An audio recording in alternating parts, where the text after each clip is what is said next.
Good day. Yesterday was a very bad day for Ukraine, both on the battlefronts and in terms of the gradual ongoing collapse of Ukraine's energy system. Let me first of all talk about what happened on the battlefronts. Firstly, it's now clear that the Russian military has regained the initiative in the Kharkov region, and that they seem to be pressing forward with what is so far fairly limited counteroffensives, gradually regaining lost ground, but which do seem to be slowly acquiring momentum, perhaps in preparation for some bigger offensive which is coming.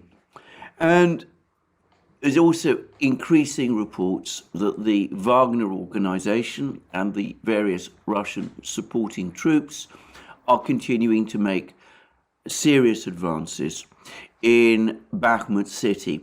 In fact, the situation in Bakhmut city goes from bad to worse, but with Ukraine doing exactly what it did in Mariupol and to some extent in Severodonetsk, Lysychansk, refusing to pull its troops back from Bakhmut city. On the contrary, sending reinforcements there, which then get absorbed in the continuing cauldron, the emerging cauldron, which is now starting to evolve there.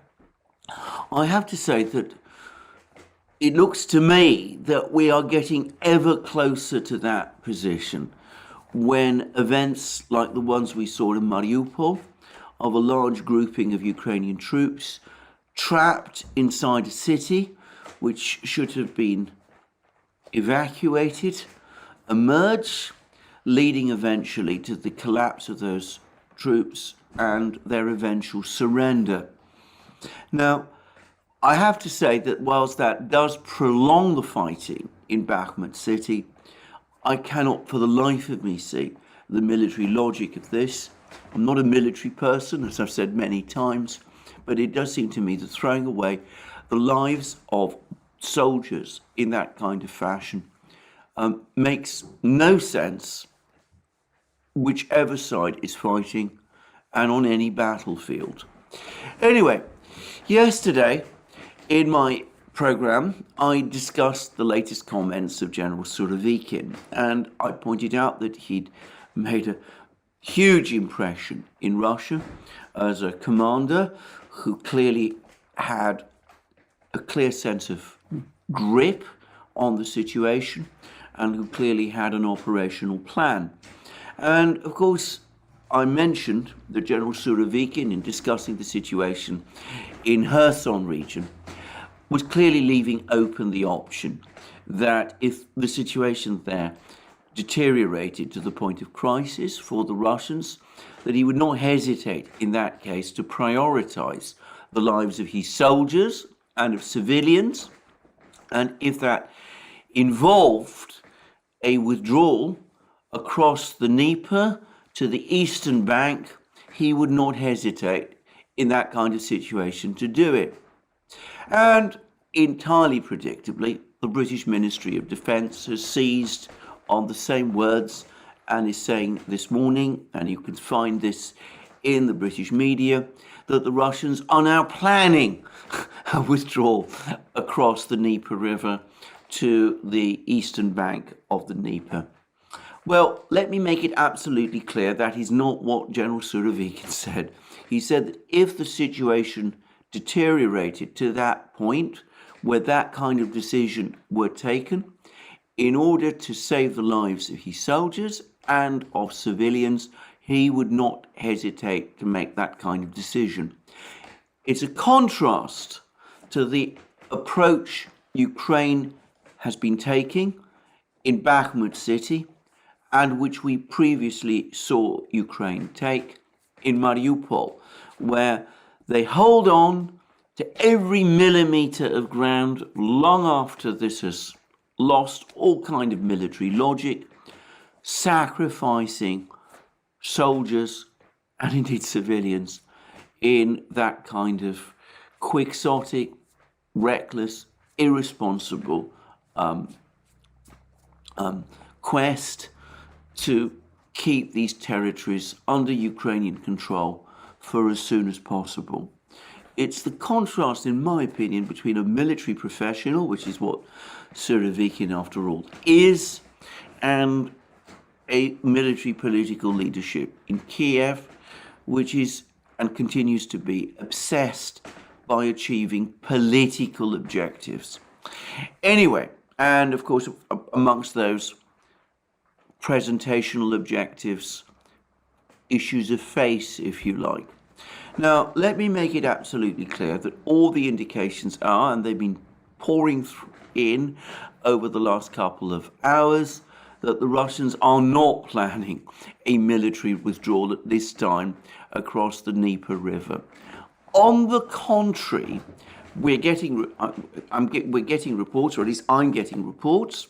I can't fully corroborate their accuracy, but the reports I'm getting suggest that the Russians, for the moment, are intending to do the opposite, that they are reinforcing their forces west of the Dnieper River, that they're building up fortified lines, both along the existing front lines, in order to hold back any Ukrainian attacks, but that they are busy fortifying Kherson city itself.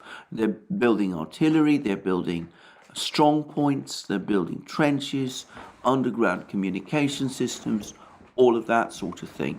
It's the kind of thing that you would expect Surovikin to start to do. He talked about that indeed in his interview.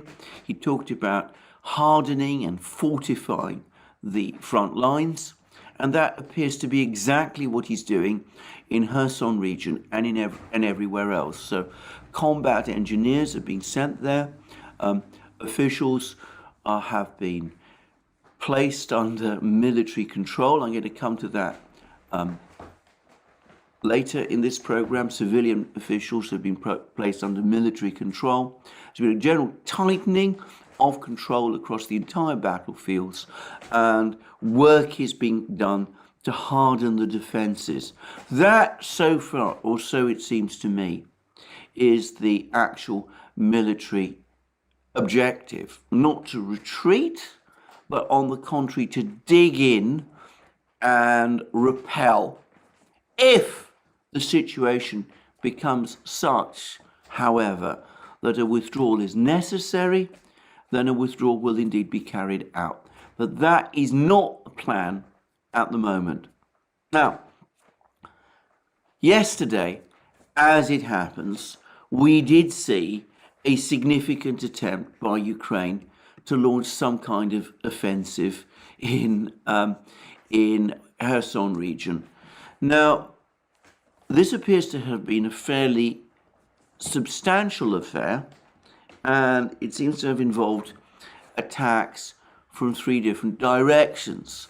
But the biggest attack seems to have come from the direction of towards Berislav, along the west bank of the Dnieper River, with the presumed intention of eventually capturing the Novaya Kakhovka Dam.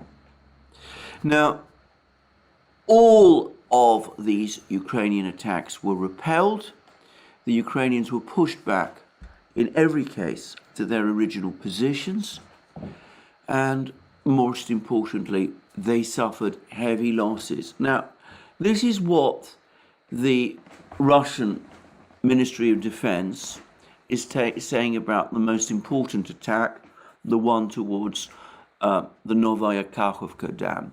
It says that up to 3 Ukrainian battalions, including 1 armored, attempted to break the defense of Russian troops towards Novaya Kamenka, Chernovy Yar, Kherson region.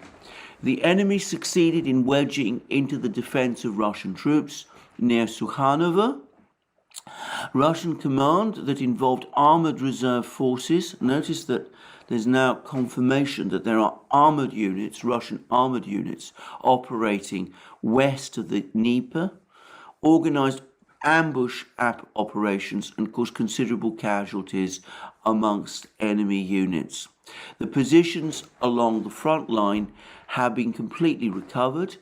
Over 200 Ukrainian personnel, 14 tanks, 16 armoured fighting vehicles and 7 motor vehicles have been eliminated. That means essentially destroyed. And then 3 tanks, 1 infantry fighting vehicle and 1 Ur-77 mine action system have been captured as trophies. 18 Ukrainian personnel surrendered. Now, that suggests a very fierce encounter battle with Ukraine suffering heavy losses. Now, I want to stress these are Russian claims. There's been virtually nothing said about this affair on the Ukrainian side. And of course, the Western media has completely ignored these Russian claims. So this is all we have. All we have is coming from the Russian side. But what the Russian Ministry of Defense is saying has been confirmed by various Russian observers, Russian telegram channels, and it seems to be true. Notice that several tanks, 3 to be precise, were captured, and that 18 Ukrainian troops actually surrendered, which is unusual in this war. It's unusual for there to be surrenders of significant numbers of troops in encounter battles, and in this case, it looks as if this was a pretty tough encounter battle, but one in which the Ukrainians came off decisively the losers. So that corresponds with what I was saying previously. It doesn't look as if at the moment the Russians are planning to withdraw from Kherson region or from Kherson city. On the contrary, the indications are that they are planning to dig in. Now, what do the Ukrainians propose to do in this kind of situation? Well, General Surovikin yesterday said that they're under orders to continue attacking in Kherson region, under orders from their NATO sponsors.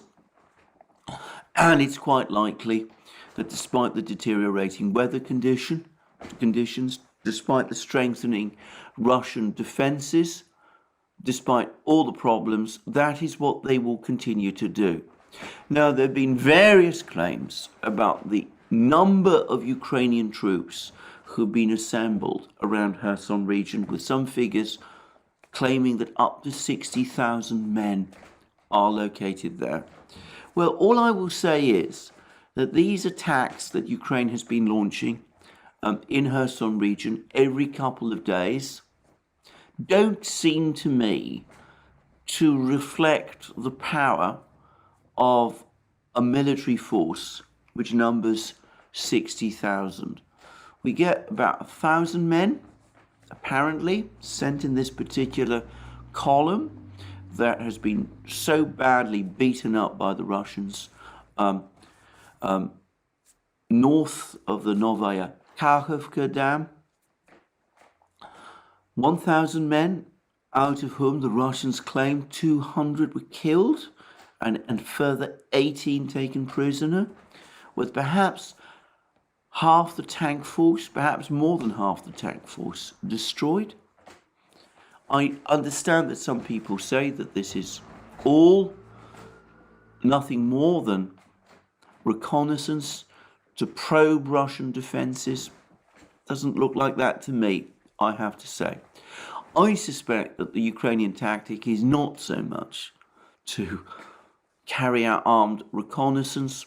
It is to continue sending forces like this, hammering away at Russian defenses, accepting hideous losses, in the hope that Ukraine at some point strikes lucky. After all, they did achieve that at the beginning of October, when they were able to push an armoured column south up to the village of Duchany, despite the fact that they had defeats in that area previously, largely because my impression is that Russian defences in that particular sector had become fairly thin, and largely because Russian air operations on that particular time had become disrupted by difficult weather conditions. So, it's possible that they might strike lucky again, but in the meantime, they're suffering very heavy casualties, which has been the pattern of this Kherson offensive since the outset, trying to do that, hammering against Russian defenses, making very little progress, but perhaps from time to time hoping to achieve a lucky strike. That seems to me more the pattern here. So, what more can one say about the Kherson situation? Well, the Russians have been talking about Ukrainian attempts to blow up or damage the Novaya Kakhovka Dam and to cause extremely heavy flooding in Kherson region. And this has been part of the justification for the evacuation of the civilian population, which we have been seeing. And I have to say, this has somewhat puzzled me initially, because as I've discussed in numerous programs, the Ukrainian missile attacks on the Novaya Kakhovka Dam and the railway bridge have up to now done comparatively little damage. The railway bridge has been operating normally until very recently. But a point which General Surovikin did make in his interview yesterday, it was a small point, is that the bridge across the dam, the railway bridge, is no longer operating at the moment. So what is going on? Well, apparently the Ukrainians, at least this is what the Russians are saying, the Ukrainians are no longer trying to target the bridge itself, the bridge across the dam. They're trying to target the locks along the dam in order to create this flooding problem. And there was one report yesterday, the accuracy of which I'm in no position to confirm, but I wonder whether it might be true, that what's been happening over the last couple of days is that Ukraine has been sending mines, floating mines, down the Dnieper River, trying to use them to attack the locks on the Novaya Kakhovka Dam. Perhaps these are not actually mines, perhaps they're drones of some kind. I'm not able to say. I'm not even able to say whether this is true. But if that is true, and I just want to stress this is one report amongst the scores I read every day, and in one that, by the way, its accuracy I can't confirm, but if it's true, then it might explain a few things. It might explain why Surovikin complained that the Ukrainians are thinking of using prohibited means, what he called prohibited means, to carry out this attack on the Novaya Kakhovka Dam. I'm not sure, by the way, that these attacks would be prohibited, but that's what Surovikin said. Perhaps unconventional as opposed to prohibited might be a more accurate description. But anyway, regardless of that, I can imagine that if there was a real worry that there is a threat of mines or drones, underwater drones, against the Novaya Kakhovka Dam, that the Russians might be taking precautions both to evacuate the civilian population and also to stop transit traffic across the bridge. Anyway, We will see how this situation develops. But I do want to stress again that as of this moment in time, there's no sign of a Russian pullback across the Dnieper River. And for the moment, whenever Ukraine has launched attacks in Kherson region, at least recently, since that attack in October, at the beginning of October, every one of the attacks that it's launched recently have been repelled with appalling losses. And whilst I'm on this subject, I do want to refer to an article by the historian Eric Zeus. I'm not quite sure how his name is pronounced, by the way, even though we've corresponded in the past. But he has commented about the inhumanity, the cruelty of Ukraine sending troops into battle, perhaps untrained troops, expending huge human losses in order to, as I said, achieve what might be considered more media effects than actual military ones. And I want to make it clear that I completely agree with this interpretation, with Eric Zeus's views about what Ukraine is doing. I find this method of conducting war appalling, and Eric Zeus makes the point that it appears to have been, well, he says it's been ordered by the NATO leadership. I'm not sure whether it's been ordered by the NATO leadership, but they surely know what's going on, and they seem to be going along with it. And if so, that is really, really terrible. Anyway, a bad day, as I said, for Ukraine on all the battlefronts. A continuing bad day for Ukraine in terms of the missile and drone strikes that Russia is continuing to mount across Ukraine. Now, it's been pointed out by several people that the Ukrainian energy system actually produces far more energy than Ukraine normally needs. There's enormous amount of systems redundancy, partly because this was a Soviet developed system and the Soviets tended to create large amount of redundancy in their electricity generating systems, but also because the shrinking of the Ukrainian economy, the shrinking of Ukraine's industrial base, which has been an ongoing process, by the way, extending all the way back to the collapse of the Soviet Union in 1991, means that there is actually a very large degree of excess capacity in the system, because obviously the Soviet conceived energy power system was built with a much larger industrial base in mind. So it's going to take a very long time, or at least an awful lot of missile and strikes and damage, before the system is indeed damaged beyond the point where it can provide Ukraine with basic electricity and electric power and those sort of things. But it does seem that after 9 days of this missile and drone offensive, the Russians are getting ever closer to that point where they will indeed manage to bring down the power system.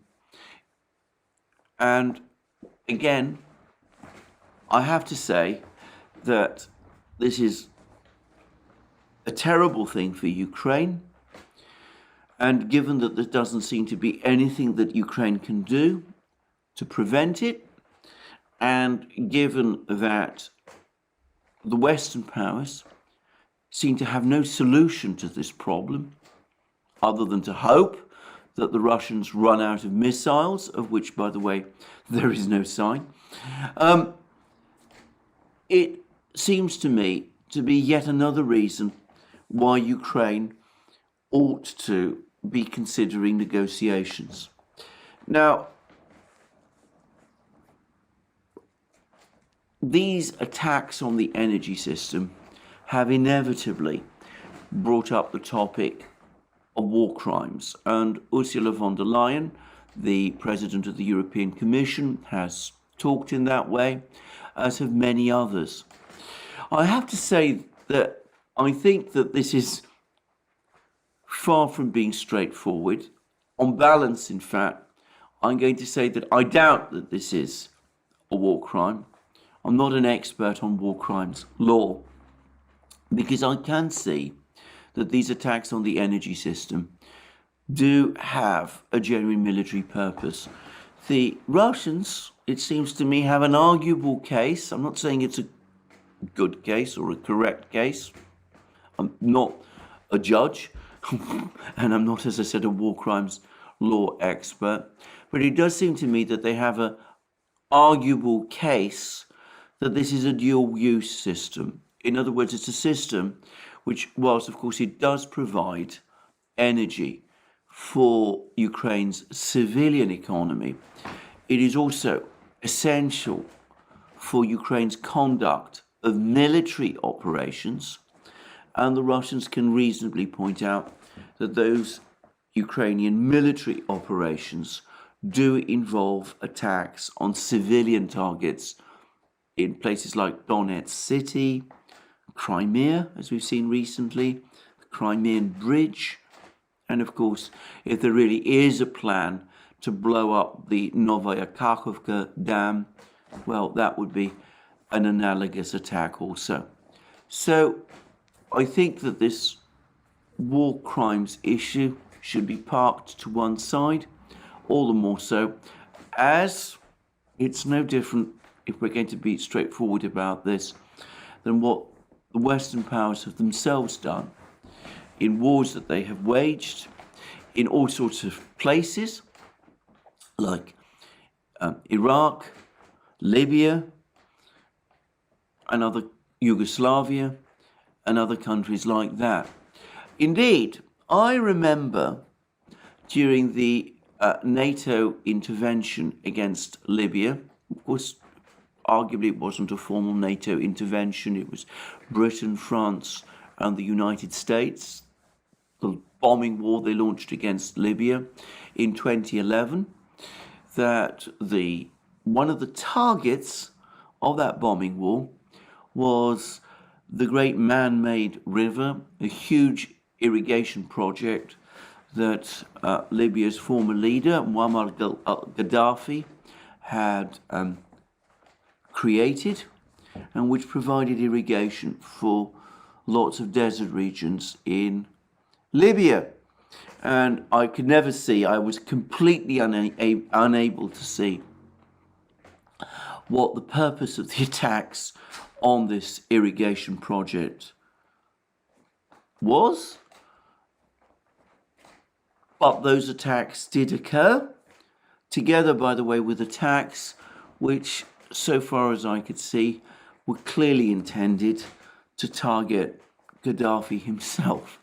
So, let's bear in mind that Western critics of Russian attacks on the Ukrainian energy system are perhaps oblivious, unsurprisingly oblivious, to the fact that the Western powers have done similar or perhaps worse things themselves.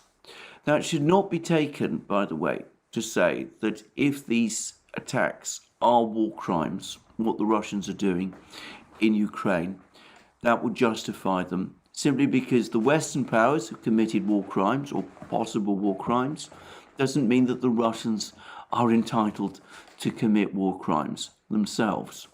But as I said, I think that there is an arguable case, but that doesn't make this destruction of Ukraine's energy system any the less harrowing for Ukrainian civilians.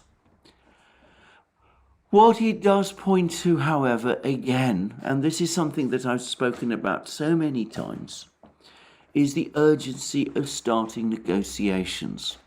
I've discussed this so often, I'm not going to repeat myself in detail. But I come back to what Eric Zeus was saying about the inhumanity of sending poorly trained Ukrainian soldiers into the killing fields of Ukraine, where they're killed in large numbers, 200 in one place, according to the Russians. And they were in control of the battlefield in this case, so perhaps they know, perhaps they're accurate in what they're saying. And as I said, their claims about the destruction of tanks and armored vehicles are almost certainly accurate. Anyway, 200 men killed in one place. Sending what one does suspect are increasingly poorly trained Ukrainian soldiers into these battles, reinforcing places like Bakhmut city, which look increasingly undefendable. It doesn't make any kind of sense to me. And continuing to engage with Russia, even whilst Ukraine's energy system slowly collapses, or perhaps not slowly at all, rapidly collapses. Again, it doesn't make any kind of sense to me. Bear in mind that the Russians have taken 8 months before they've launched attacks of this nature. Now, again, that doesn't justify launching these attacks in itself, but it does show that when the Russians said at the outset of the war that they did not want to attack civilian infrastructure, at that point they were telling the truth. They've changed their position since, because that is the nature of war. The imperative of war is always to achieve victory. Victory being defined by the political objectives that one sets oneself, and that imperative to achieve victory always, so it seems to me, leads one inevitably to do ever more terrible things. And that's one reason why war should be avoided whenever possible. But anyway, regardless of that, the Russians do seem, at least initially, to have balked from attacking civilian infrastructure, clearly because they hoped for a short war, and one which would end in a political and diplomatic settlement with Ukraine. But the war has dragged on, largely because, in fact entirely because, the Western powers have blocked the real efforts of both sides to achieve a diplomatic settlement, efforts which almost came to fruit in the Istanbul negotiations at the end of March. And of course they have escalated the war by, instead of supporting a process of negotiations, sending military support to Ukraine and urging Ukraine to launch all these various counteroffensives, which have caused so many enormous human losses. The result is, as Putin made clear in his press conference in Astana, that the Russians, who started out without having the intentions of destroying the Ukrainian state, are now contemplating the possibility that at the end of this war, the Ukrainian state may cease to exist. Not something which is their policy, let me repeat, but a possibility that they're now for the first time entertaining as a possible outcome of the existing war. And in the meantime, Ukrainian civilians are suffering ever greater losses, and greater hardship, just as Ukrainian soldiers are dying in ever greater numbers. Given that the option of negotiations was always there, negotiations which would have preserved Ukraine and might have resolved the Ukrainian crisis, given that the Russians still say that negotiations are the correct are something that they're prepared to entertain themselves. Surely this deterioration of Ukraine's energy system, not to mention these losses that Ukraine is suffering on the battlefields, wholly out of proportion to the losses that Russia is suffering. Surely all of this points once more to the need for negotiations. Well, I've said this so many times, I'm not going to dwell on it anymore, nor am I going to discuss in this program the gathering economic crisis which we see in every part of the West, which is also a consequence of the war, and of course the gathering political crisis which has now reached boiling point in Britain, and which I suspect we will before very long start to see also take hold in other places like Germany and also, by the way, the United States. But let me now return to a topic which I said I would cover in my video yesterday, which is the decisions that poured out of the Security Council meeting that Putin chaired yesterday. And we got a whole series of enactments announcing martial law in the 4 regions that have just been incorporated into Russia. Also, higher readiness alerts in 3 regions, Belgorod, Krasnodar, and one other, which were part of the Russian Federation already before the war began. As I've said yesterday, these decisions, the martial law decisions, are basically streamlining decisions. All 4 of the regions, Donetsk, Lugansk, Kherson, Zaporozhye, were already in a state of martial law before these decrees, yesterday's decrees, were announced. Putin himself made that point, by the way, in his introductory comments to the Security Council. The decrees that took place yesterday were to bring the martial law situation in these 4 regions into conformity with Russian law. So it was, if you like, a legal tidying up measure, one which will, however, tighten the control the Kremlin has over the civilian administrations of these 4 regions, which until just 2 weeks ago were nominally independent of Russia. I suspect, as I said yesterday, that before very long we're going to see a single civilian administrator appointed to take overall charge of the civilian administrations in these 4 regions, by analogy with what we see in Russia itself, where each region, oblast, has its own governor, but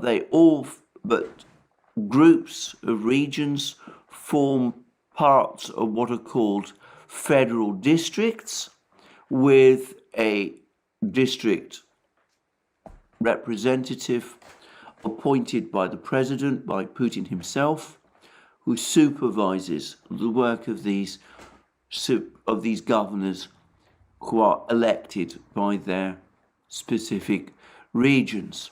It's a structure that was created by Putin shortly after he became president, as part of the vertical of power that was created at that point in time, bitterly criticized, by the way, by some people in the West.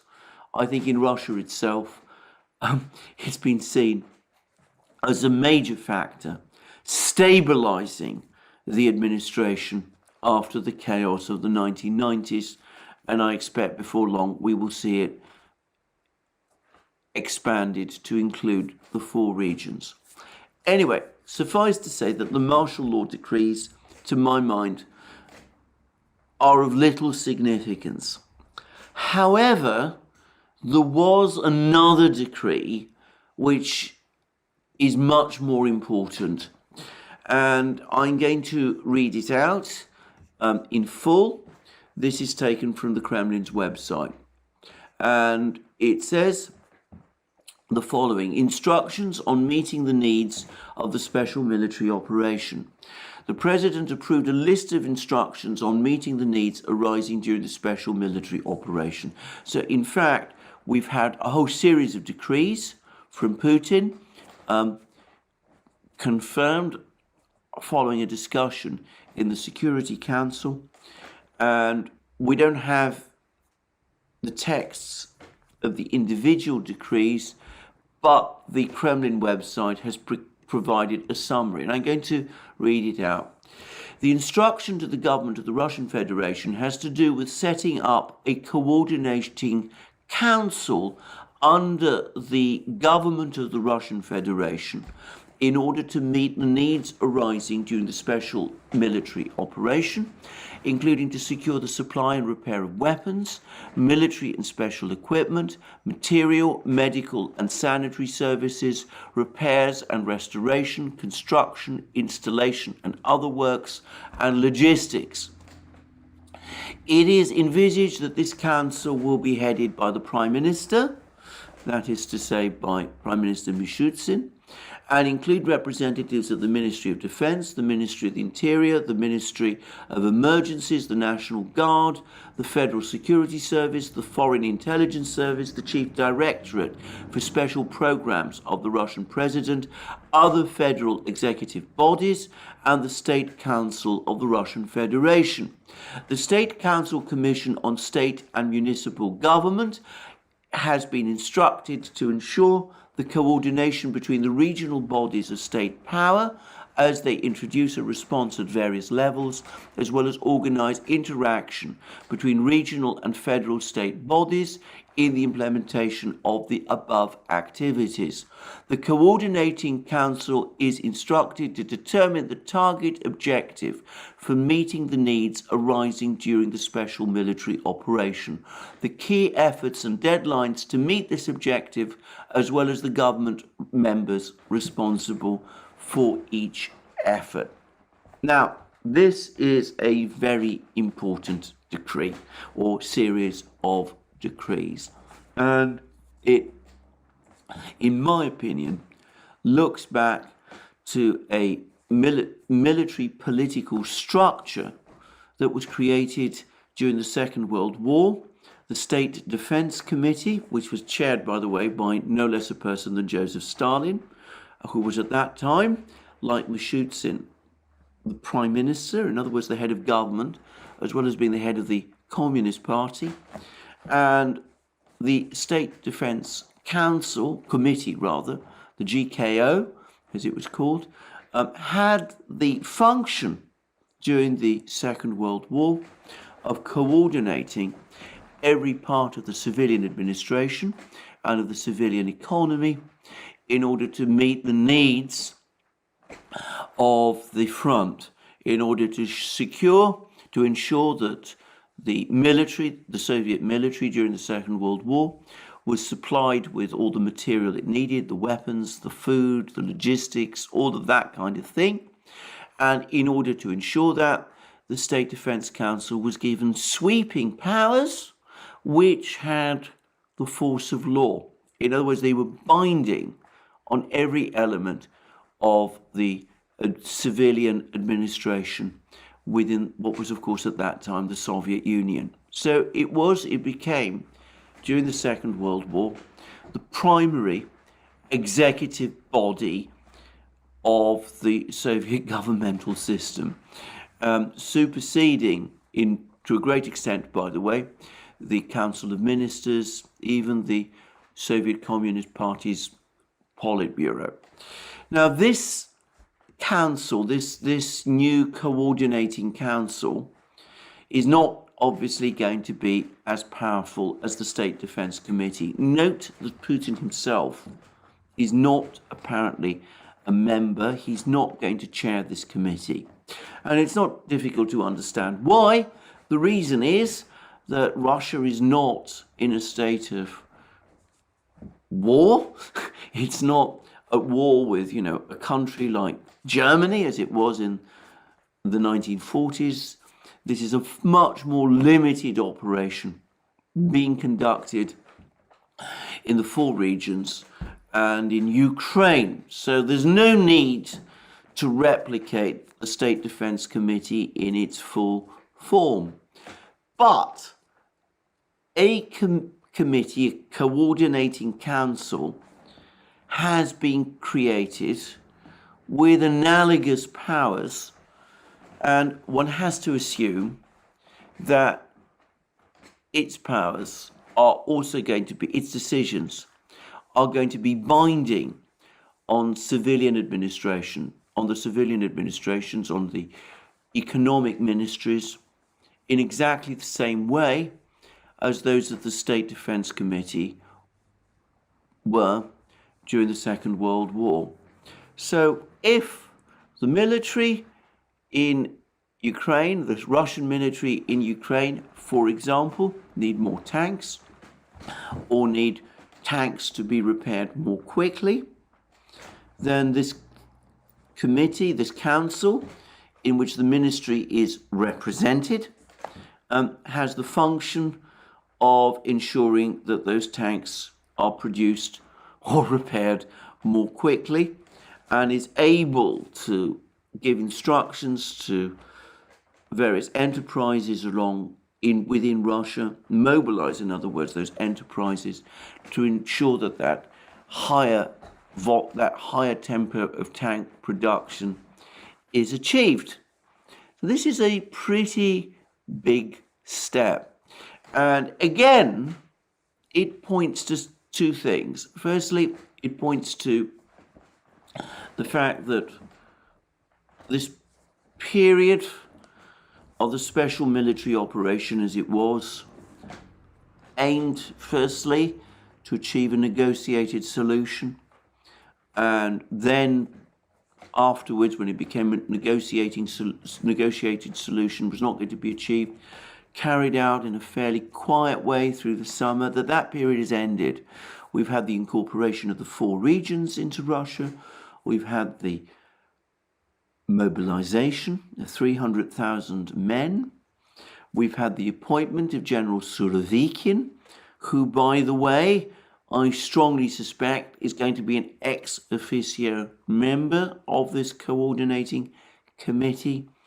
And now we have the coordinating committee set up to ensure that any supply issues, any logistic issues, any construction issues are resolved. So, if more concrete is needed, for example, to set up fortifications, the military commanders can contact this committee, the relevant officials in this committee, who will then ensure that concrete is indeed provided. So that period of the special military operation, which we've seen in the past, is now over. We now have a decision which, alongside the mobilization of reservists, the military side of the things, is starting to point towards a greater mobilization of the civilian economy to ensure that the needs of the military in Ukraine are fully met.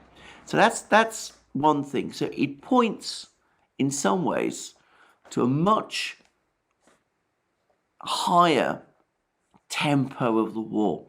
In other words, a much bigger gear shift upwards.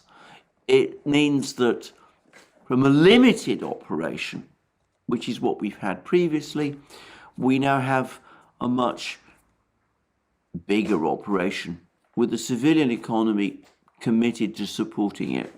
Now, that's one thing, but it also suggests, again, that the military operations themselves are also going to go into a much higher gear, because obviously the fact that there's need for extra logistical, technical support from the civilian economy, that also points clearly to the fact that the military are indeed planning or so it seems to me, very substantial offensives indeed over the next few months. And it could also mean that the Russians are making preparations in case the West escalates even further, that if there is an attempt by the Western powers to continue to support Ukraine beyond the end of this year, into the spring and summer of 2023, that the Russians now have the administrative organs in place. So this is an interesting development, and in terms of understanding what the Western powers might do, note that the Foreign Intelligence Service, the SVR, Russia's major intelligence gathering organization, has a representative on this coordinating council, alongside, for example, the Federal Security Service, the National Guard, the primary bodies that deal with internal security. So this is going to be a very, very powerful council indeed, though one which will remain subordinate to the Security Council chaired by Putin himself, which will continue to be the primary policy body in Russia. Now, I would quickly say that I don't expect this, and I don't think this is the plan. If Russia does go over to a full war footing, then of course we will see Putin himself presumably assume chairmanship of this council as well, and possibly the Security Council as it exists today, and this coordinating council will merge. The person who, by the way, understands these hierarchical structures best is John Helmer. If you want to get a sense of how the structure of the Russian military civilian system works in wartime, his website, Dancing with Bears, is the best at that. He's also discussed, if you like, the structure that was created by Russia during the First and Second World Wars, the Stavka, and he often refers to the similar bodies of military civilian power in Russia today as the Stavka, even though there's no formal body called the Stavka in today's Russia. The Stavka was the headquarters, if you like, the civilian military headquarters that Russia had in the two world wars. It is not, by the way, an abbreviation. It's an actual word, Russian word. I believe it means the tent. It means it brings together all the various elements of the Russian system into a kind of unified headquarters. It seems to me that this coordination council is not yet a formal recreation of the Stavka of the Second World War, but it is a significant step in that direction. So this is an important decree or series of decrees, far more important, in my opinion, than the martial law declarations, which are the ones that have attracted the most attention. Well, that's me for the day. A very bad day yesterday for Ukraine. Bad on the battlefields, bad in respect of their energy systems. And we see that the Russians are continuing to work out and are now purposefully working out all the various systems, the structures that they feel that they need to put in place for the much bigger war which is coming, the knockout blow, which is coming. We've seen the mobilization, incorporation of the 4 regions into Russia, the appointment of a single commander. You could almost call him a deputy commander-in-chief, Surovikin, fulfilling something of a role analogous to that of Marshal Zhukov in the Second World War. And we now see, as I said, a first step, in fact, not just a first step, but a very big step towards setting up something like the GKO and the Stavka of the Second World War to supplement and coordinate all of these developments on the military side. The next few months in Ukraine are going to be very interesting, and that is a huge understatement. Well, thank you for joining me again for this program. I look forward to you joining me again for future programs on this channel. Please remember that you can find us on other platforms: Locals, Rumble, Odyssey, BitChute, and of course Telegram, and of course also Rofkin, where we are now also active, and where, by the way, you can get a preview of many of the videos that we make, Alex Christoforou and I make on the Duran. We publish some of our videos on Rofkin first in their raw form, their raw unedited form, before they're actually edited and posted on the other platforms. So if you want to see us at work, Alex and I at work, but also get a preliminary insight into our thinking on any particular topic, well, join us on Rofkin and you will find us there. You'll be able to get that there. And last but not least, I would also suggest that you join us on Locals, specifically on Locals, because of course on Locals every Wednesday I do my live streams. I had a very successful one yesterday and a very wonderful one yesterday. And of course, if you want to put questions to me, well, that's your chance. Let me reiterate again, live streams exclusively on Locals from me every Wednesday. You can join us there. And of course, if you want to support our work, don't forget you can do so by going to our shop, buying yourself the amazing things that you will find there: our magic mugs, our hats, our hoodies, our t-shirts, our sweatshirts, all those wonderful things. And also, of course, you can support us via Patreon and Subscribestar, links under this video. Last but not least, if you've liked this video, please remember to check your subscription to this channel, and also tick the like button if you've liked this video. Well, that's me for the day. More from me soon. Thank you and have a very good day. Until then.